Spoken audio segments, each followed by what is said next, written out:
good answer there, but that's exactly what I would be doing as well. I announced that the other night that if tribal council is not through their process of an ethics policy, then I would adopt that on behalf of the executive branch immediately. So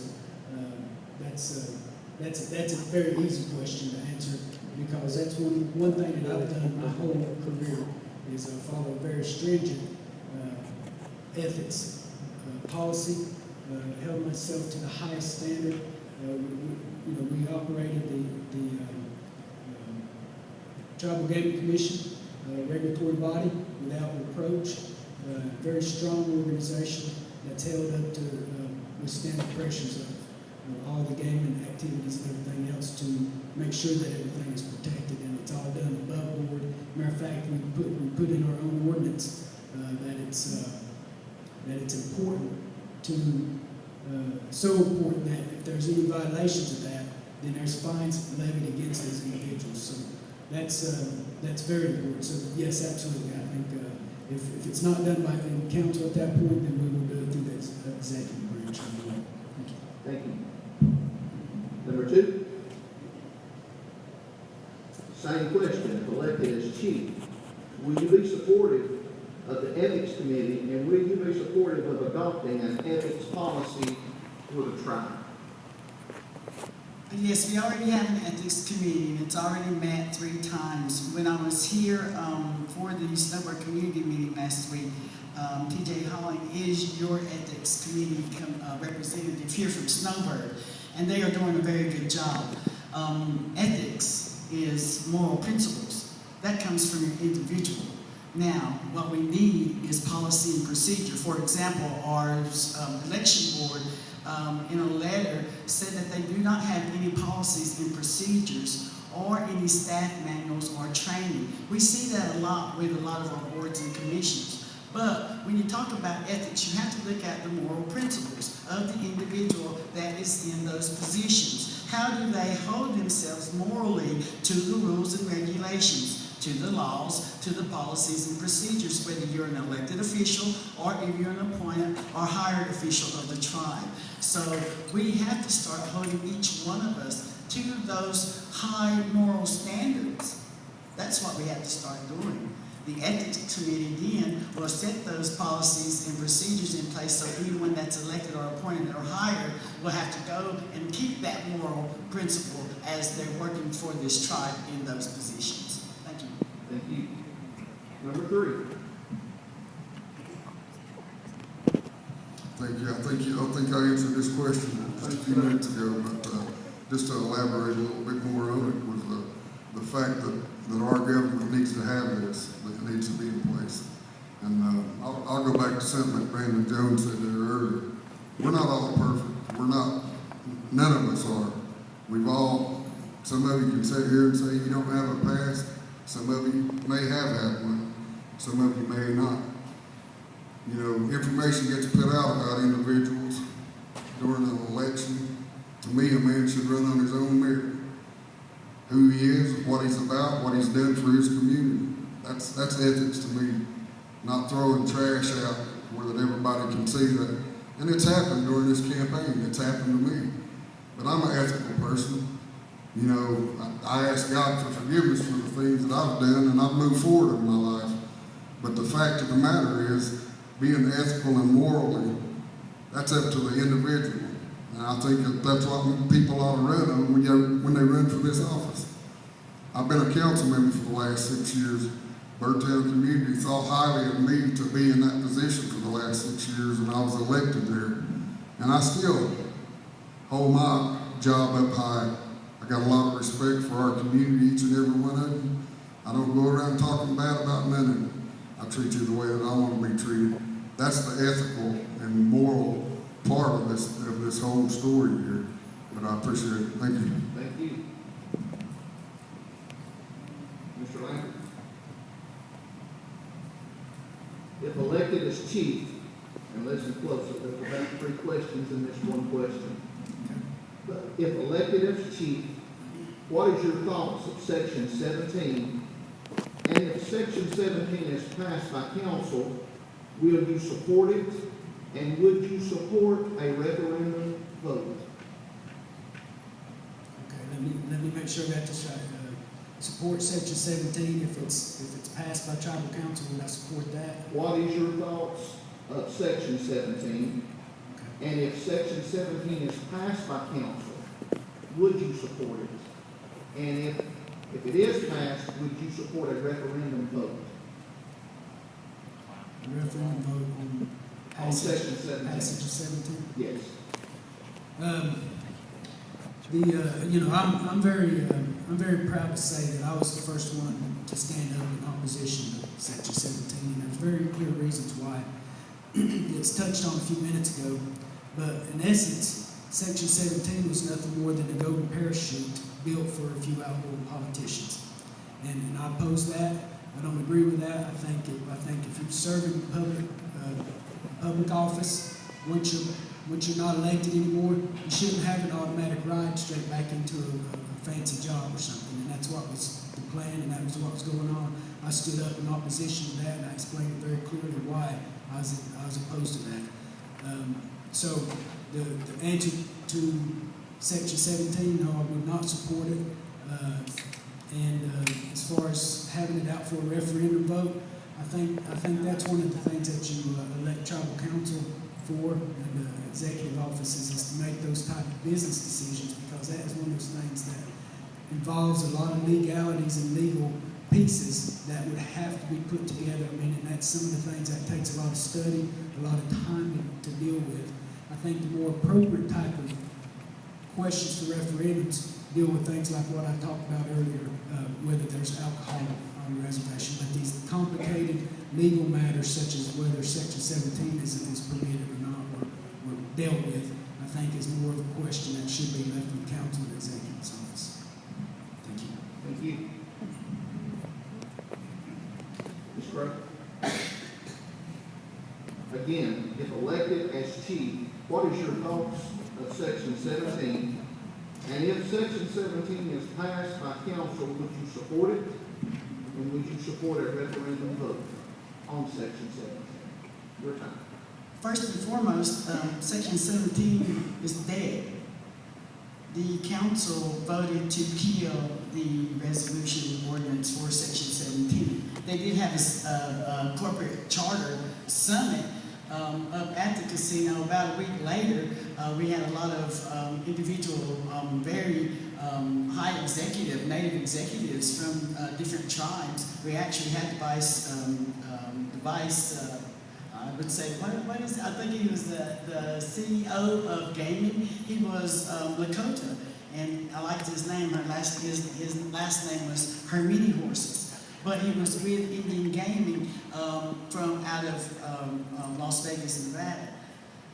They basically said that the Eastern Band of Cherokee is doing what Section Charter 17 would have allowed us to do.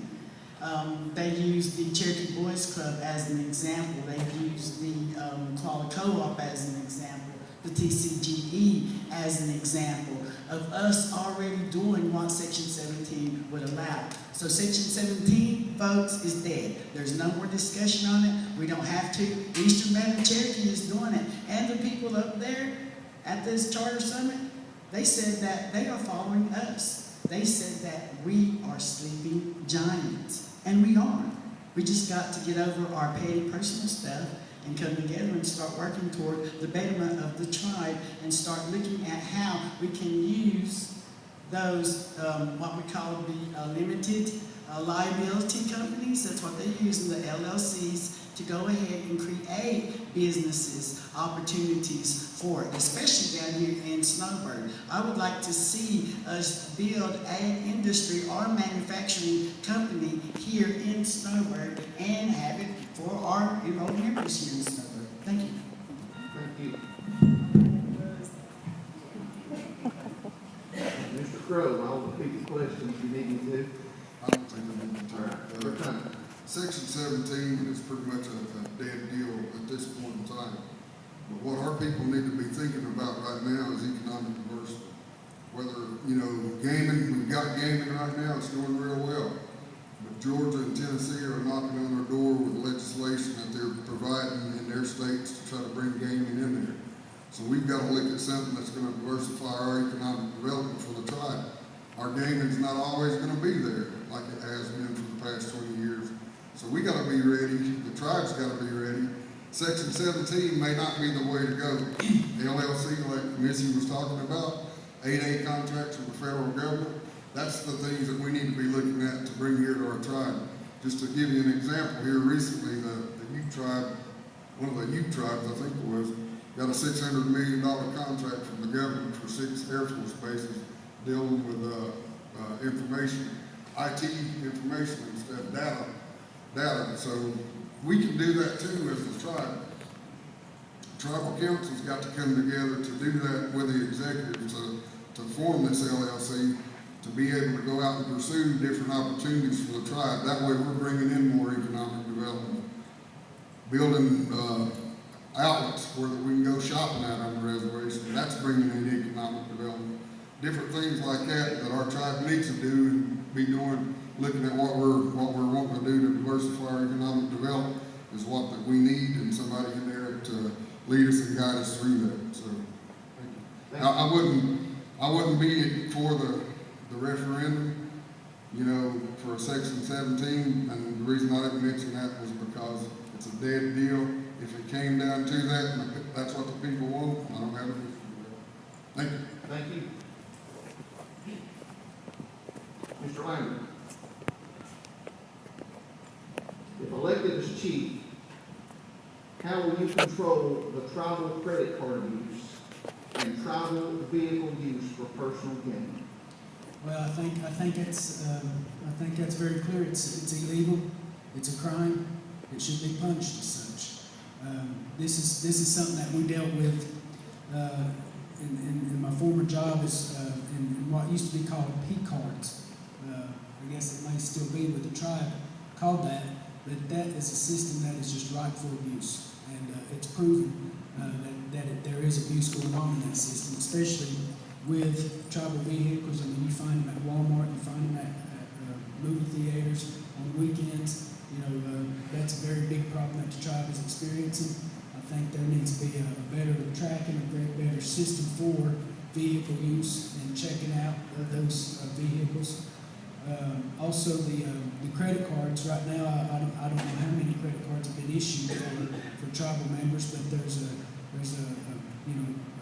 big issue with that as well. I mean, I heard a story just the other day from the finance office where one of them had bought a girdle on the tribe's credit card, and so those are the type of things that is right for abuse. We had a person at the casino that was terminated for going to Walmart and buying with the tribe casino's credit card, same type of system. Their kids' back to school supplies. So that is a system that's very ripe for abuse, and we've got to get a handle on that very quickly. I think I've been reading and looking at the tribe's finance and budget manuals, and there's a policy in there for this, but I think it's just not being adhered to as closely as it should be. So we look at that policy, make sure that it's being implemented correctly. Thank you. Ms. Crow. How will you control the tribal credit card abuse and tribal vehicle use for personal gain? Your time. We have to have those policies and procedures in place for any elected, hired, or appointed official for this tribe. When I did work for the tribe, I worked as an activities director, and one of my jobs was to go out and take a vehicle to go up and pick clients up for my job. And those of us that have those types of jobs know that you get a credit card when you have to go get gas. Now, we do have a fleet of tribal cars, and we just need to have more control and more supervision and more people understanding that, hey, this is used for just your job and your job only. That's one way of doing it. The credit cards, again, no one really should have, everyone should have a credit card. I don't have a credit card now, so you don't have to worry about me using a credit card. I don't believe in them, I don't use them, I don't like them, but what we need to really worry about more than anything else is the $41 million that was spent in administrative leave alone last year in our tribe's budget. 41 million. 41 million in admin leave. Those are the things I'm worried about. Credit cards and tribal vehicle use, we can stop that. We need to stop this outrageous, uncontrollable use of our monies.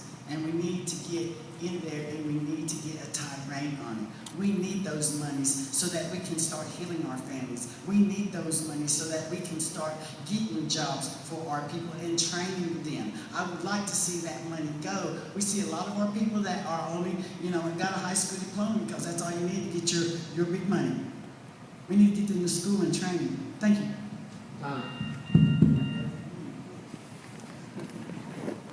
Mr. Crowe, how will you control the tribal credit card abuse and tribal vehicle use for personal gain? Your time. I think, number one, we need to find out who all's got them. I don't have a clue of who has those cards. I don't have one. Tribal council doesn't have one. I know the chairman and vice chairman of tribal council carries one, but I know we don't. We've been on several trips before that we've had to use our own bank cards to follow through with our rooms and stuff like that. So we're not issuing with tribal councils, no. But we need to find out who's got them. I'd like to see, like Missy said, she said a huge number there, to see how much that was really spent on the cards and on admin leave. Missy, I hadn't heard that about the administrative leave, but I'm glad you brought that up. That's something we can check into. As far as the cars, there's a lot of vehicles that the tribe owns that they're, I don't know, I know every policeman has one. They drive them all over, but of course we know what their job is. But the cards, I guess, is definitely an issue that has been brought to the attention. So it's evidently it's an issue that we need to look into. And I'll be the first one to look into it and make corrections if we need to make corrections. Policies and procedures, we need to make sure that somebody is overseeing those policies and procedures and holding them to what, if they didn't go wrong, then they're wrong. And like Patrick said there earlier, I've seen people terminated because of that. So, but that's fine. Thank you. Thank you. Mr. Lambert.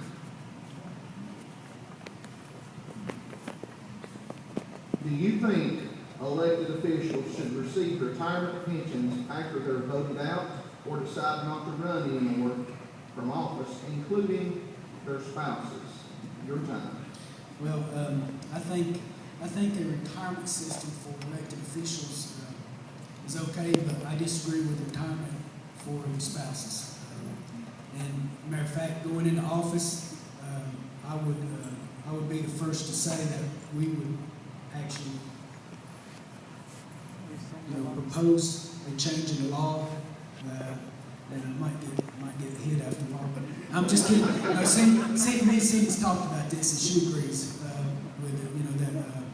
That I would propose a change in the ordinance that going forward, that spouses starting now with the new administration will not receive a pension following my life, if she's still alive.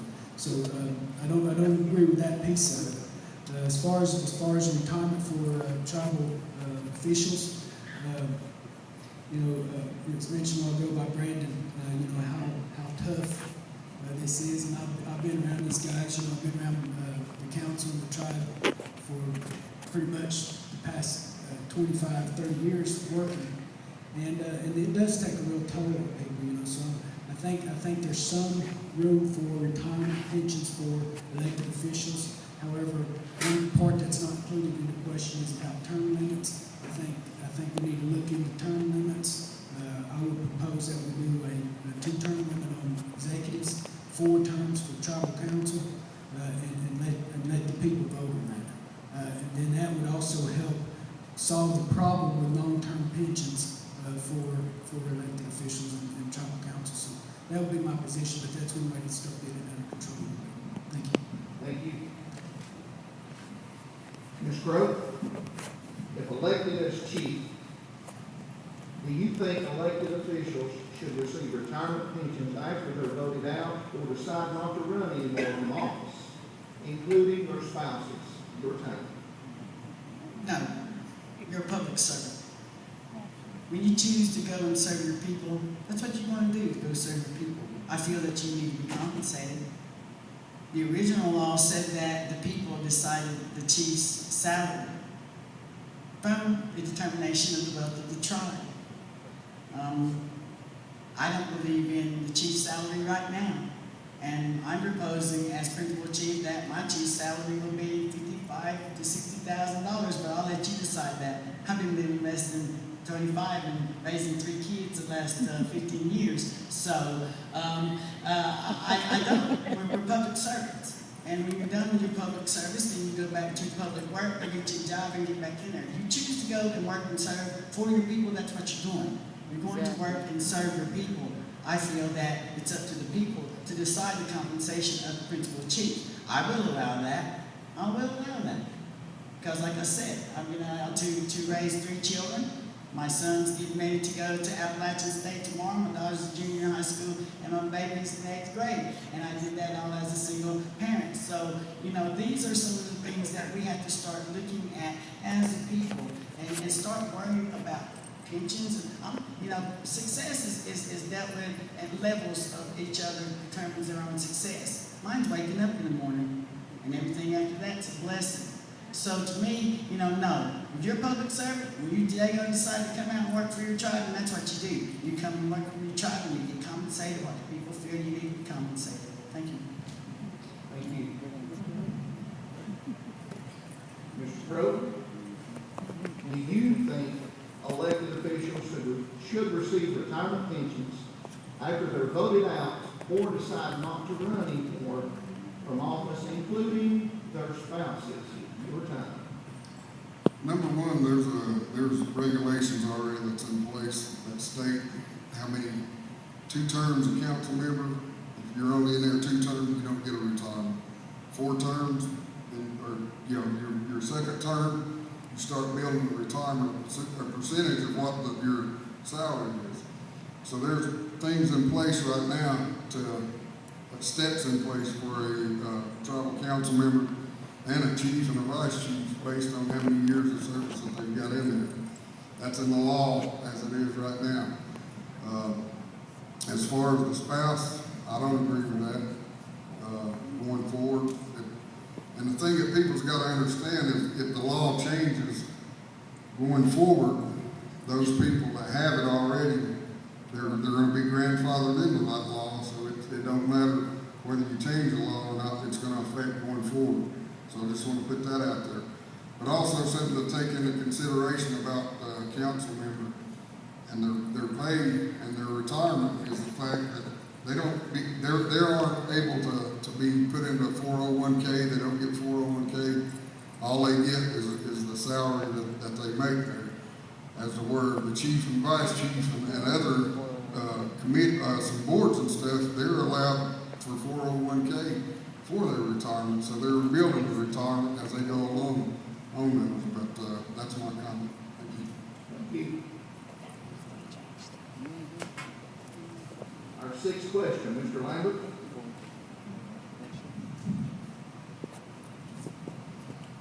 Kind of a continuation of the first question, but a little bit more direct.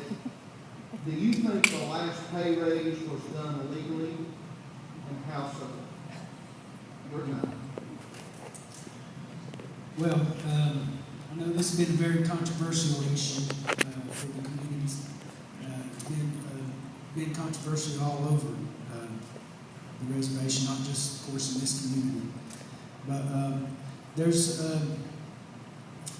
I'll just be blunt about it. I don't think that it was.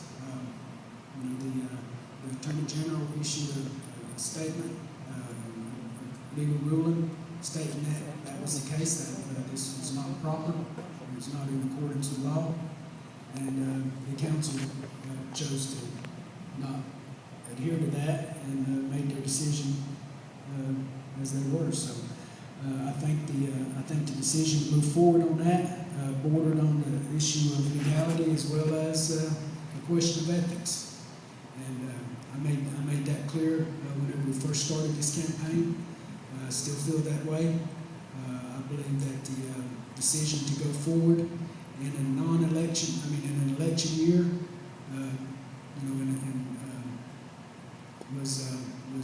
was clearly a violation of the law. The question about that then turned also on point of back pay, and there was a large back pay checks issued, and that is the one that I think may be more questionable as to whether that was illegal or not. Maybe unethical, but perhaps not illegal on the back pay issue once they chose to go forward with that piece of it. The whole question, though, of should raise had been given at that time, I think the law was clear enough. It was issued a decision by the Attorney General, and that was illegal. Thank you. Thank you. Isn't that annoying? All right, Ms. Crowe, do you think the last pay raise was done legally, and how so? Your turn. No, it was not done legally. Anyone that would like information on it, there were several of us, about 25 of us, that filed the Freedom of Information Act against the Finance Department of the tribe. We were only able to get the information regarding the tribal council's pay raise, but not the executive office's pay raise.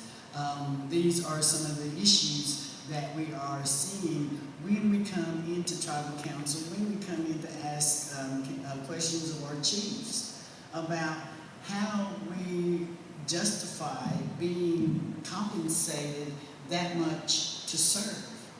And that's the question that I ask the people. So what I would allow you to know, that anyone that would like that information or a copy of the documents that we got under the Freedom of Information Act, meet me after this, and I would be more than happy to give that to you. Also, you can go and get this information at the top office yourself, not the ones that we had to under the Freedom of Information Act, because we had to go through our finance department to get that. It's wrong. It's wrong. Honestly, if things was 120% better, I might consider it. But in the last 13 years, it hasn't gotten any better.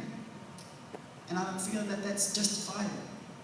When somebody can justify being paid that much and we're still dealing with the same stuff that we've been dealing with for a couple of decades, then that's wrong. And I'll stand here to the last breath of my body and say that it's wrong.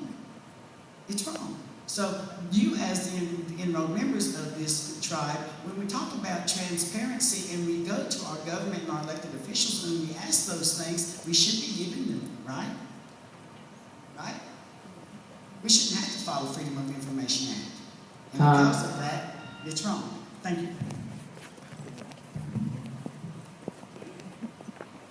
Mr. Crowe, do you think the last pay raise was done legally, and how so?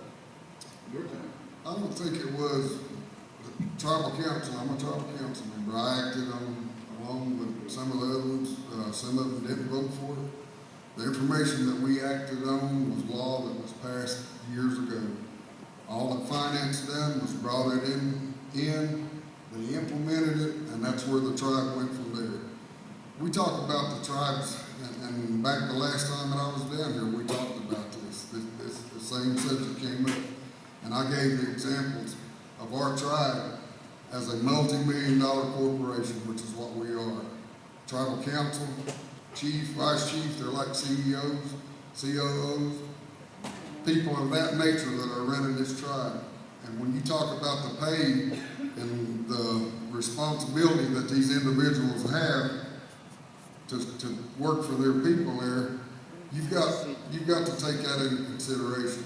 I know there's other jobs. Mr. Lambert come out of a job there that a retired friend making close to $400,000, I guess, a year up there for the Tribal Gaming Commission.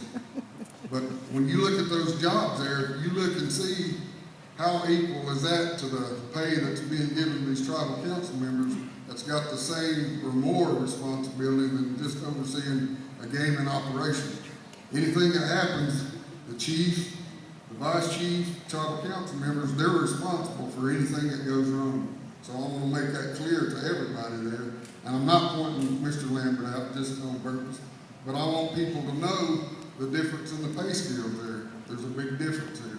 But my answer is I support it. Thank you. Thank you. Final question, Mr. Lambert.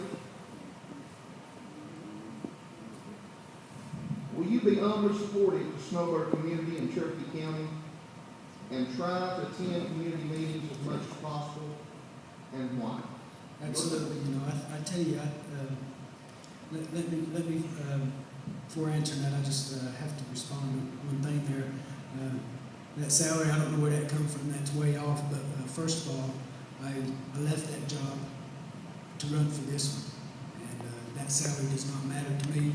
If the salary for this current position that I'm seeking as principal chief were half as much as it is, I would take that as well, because I love serving my people, and that's what I'm about. You don't have to, the people here in this community don't have to understand or try to get to know me.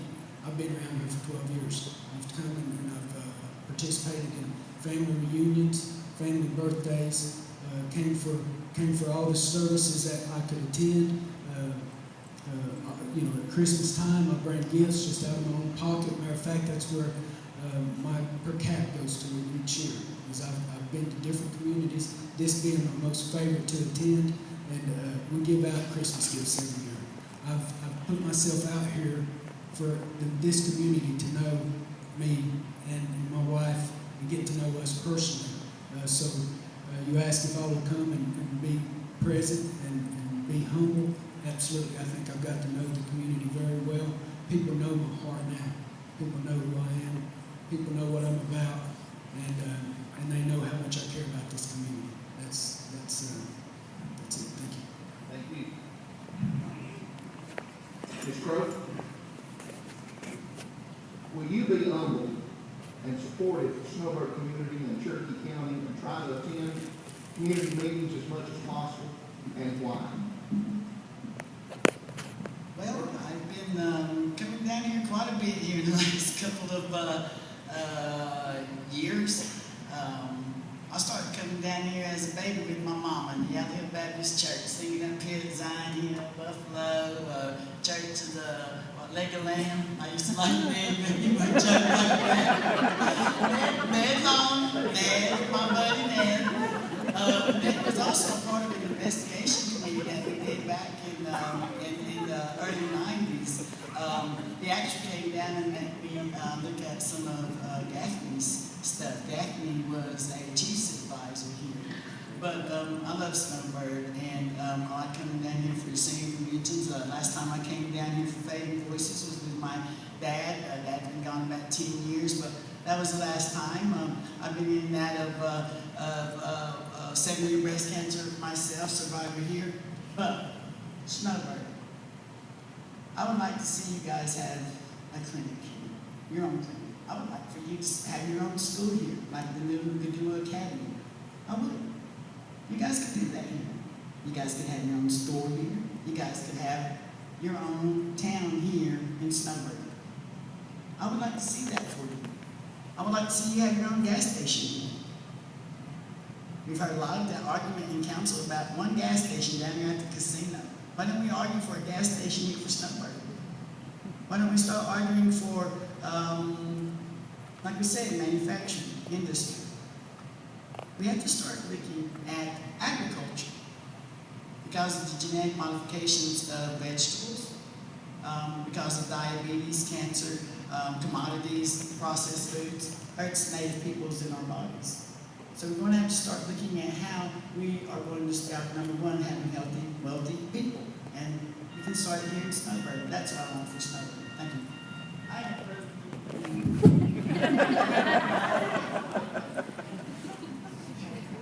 All right, Mr. Crowe, will you be able to support the Snowbird community and Cherokee County and try to attend as many meetings as possible, and if so, why?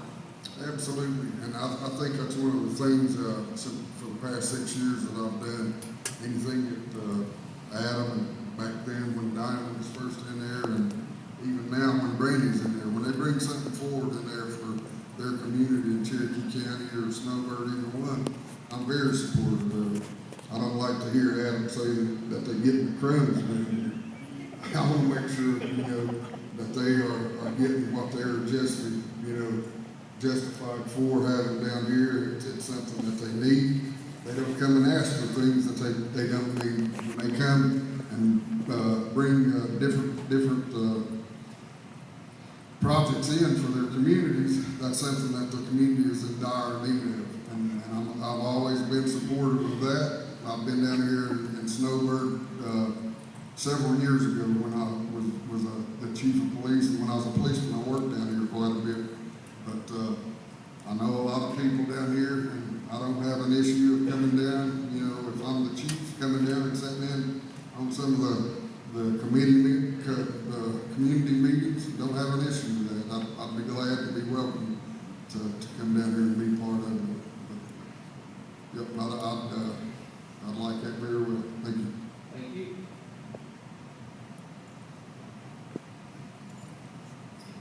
All right, at this time, each candidate's going to have a 4-minute closing statement. 4-minute closing statement. We'll start with you, Ms. Brown. Your time. Thank you. I started out saying thank you to everyone for coming tonight, and that's how I also will end it, because it means a lot to see all y'all out. This is an important election. It's an important time for our tribe, because one of the things that I see as a potential of what could happen here in the near future is some competition coming for our businesses, our casino businesses. And we've got to get a new mindset placed in for the tribe. Because right now we're a spending tribe. We need to change the philosophy and start becoming a saving tribe. At the end of this fiscal year, the casino will have given $4 billion to the tribe. And we don't have hardly enough to last. Well, we wouldn't even have enough in savings right now to last us 1 year. There's a proposed budget on the table right now for $557 million. And we don't have enough in savings to even do us for 1 year. So I think changing the philosophy of the tribe is of importance to change us to being a saving tribe rather than a spending tribe. I want to just say, it's a very humbling experience to come before the community, my friends, many of y'all I've got to know very well, and stand before you and ask for your vote and your support. But with that, one of the things that I want you to do is I want you to think about my past experience, my steadfast dedication and loyalty to the people of Snowbird, the ideals that I bring to the table for making us a stronger, better tribe, and bringing more of a effort to Snowbird to bring these things to you to better the community. There's been some good ideas tossed around tonight. Those are the things that I've promised to bring forward, and I want to just say, together we can get this tribe back on the right track. And together we're gonna put an end to some of the wasteful spending, some of the abusive spending, some of the things that's wrong, like what's been mentioned here tonight on the use of illegal use of credit cards, the illegal use of tribal vehicles, and those things. And together we can start putting more into our savings account, start building a future for our kids. And I ask you tonight for your vote, for your support. Think about my past experience, my past efforts with Snowbird, and then I ask you to look at me as a person, evaluate my heart. Remember what I've done, remember where I've been to, remember the times that I've come down and spent times with your families, because that is what is most important to me. It's about families. That's why I say putting our families first. And I ask for your vote of support. Thank you very much, and I look forward to being chief of the Eastern Band Church Unions and the Snowbird people. Thank you.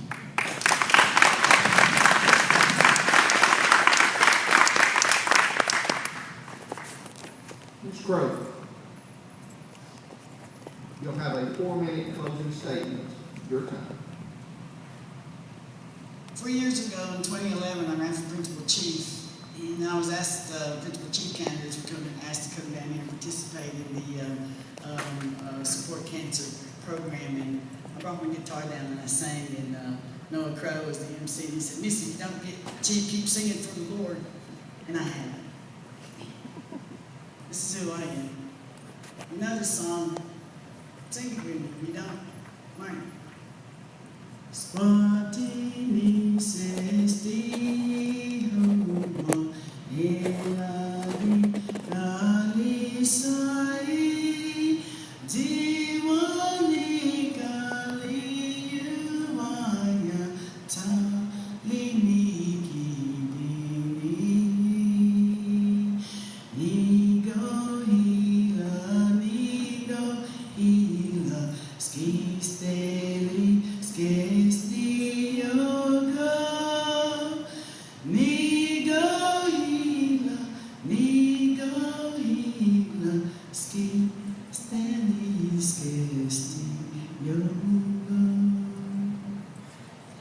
When I learned that song as a little kid, like I said, I came down here a lot with my mom, my dad. My mom taught me God and heaven and hell. Dad taught me earth and man and what it was really all about. My daddy told me, "Honey, pay attention. One of these days we might not have a quality down here. One of these days we might not be here anymore." Folks, look around you. Look what's happening out in Colorado. If you haven't seen my post, there's a major oil spill from contaminations. Look at our place here. California's drying up. We got to quit playing around. We got to come together as brothers and sisters, like the song said. My platform is building sustainable communities. And how do we build sustainable communities? Then I come to your communities, and I have. I've been coming to this community ever since I was a little girl. Been coming to the communities here in the last couple of weeks, months, wanting you to sign petitions, wanting you to be part of, wanting you to be engaged. That's what I've been all my life. And like I told them up there, people say, "Missy, go to council and tell them this and tell them that." And I have been. But you see where that's got me. Now, if you really want me to do something, write my name in. Write in Mary Crow. That's all you got to do. And I tell people, I ain't asking you to vote for me. Vote for yourself. My daddy says, "Don't ever trust someone that says, 'Trust me.' He says, 'Only trust in the good Lord.'" Trust yourself. Trust yourself. Truth or consequences? Do you want the truth? That's all I stand on, because that's all I've got. 3 babies, me and God. And I am like I said, a 7-year breast cancer survivor, and I'm also a 7-year widow. My husband died 2 weeks prior to my mastectomy, leaving me 3 children to raise. Like I said, success is measured in different ways. Mine is waking up. Mine is my children. Mine is my business. Mine is my peace, joy, love, and happiness. And when I get up every morning, that's what I look for. That's what I get. So then I can come out and give it to you. I am only here by the grace of God. I was given talents. I was given skills. I was given a lot of training in my walk of life. I've been from here to Alaska, standing on the rights of Native peoples in the last 20 years. I've been a contract employee with the Indigenous Environmental Network and the Southeast Regional Rep. The last representative I did was the big environmental conference in New York City with over 400,000 people. I and another sister of mine coordinated an action camp so that we can work on these situations and issues of Native peoples. Thank you, and write in Mary Crow.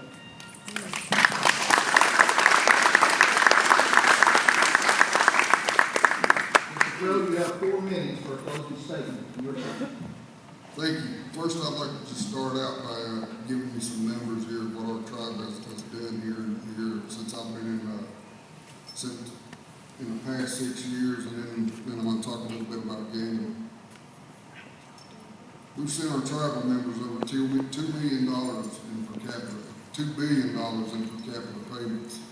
$4 billion is what we've made. Out of that $4 billion, $2 billion went to each and every enrolled member. The other $2 billion went to health care service, senior citizen services. That's where that money has gone to. Contributing over $200 million to the health care to the needs of our tribal members. Investing over $80 million in our higher education programs. Authorizing construction of a substance abuse treatment rehab center that's going to be located in this community. Paying over $1 billion in wages and benefits to our tribal workforce. A lot of tribal workforce members in here. Over $100 million in constructing the new Cherokee Central Schools, which we've already paid for already. Constructing the new Cherokee Indian Hospital, $75 million. Authorizing new community facilities, centers and gyms. You all just got one down here. We're looking to do more stuff down here for the Snowbird Community Center. But there are many important issues facing our tribe that will have a huge impact on all the members, young and old. As a tribe, we have important decisions to make, including the leadership that will move us forward into the future. We should focus our attention to leadership that is experienced in government, leadership that is focuses on our future and the positive things our tribe has to offer. Leadership that focuses on real ideals and solutions. Leadership that knows the value of a sound strategy. I'm here to tell you tonight that that person is me. And I hope that going forward that you all will support me and vote for me.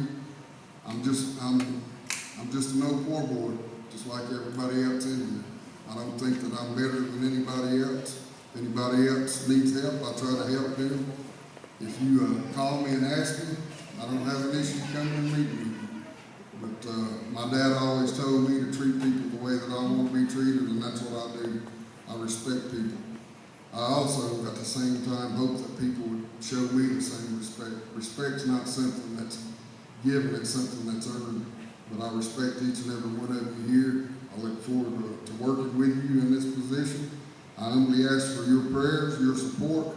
I'm a Christian. I'm a member of Bethel Baptist Church, and I'm not afraid to stand up and say that. I know that I'm a sinner saved by the grace of God, and I'm glad to be here before you tonight. I ask for your prayers. I ask for your support, and God bless each and every one of you. Thank you.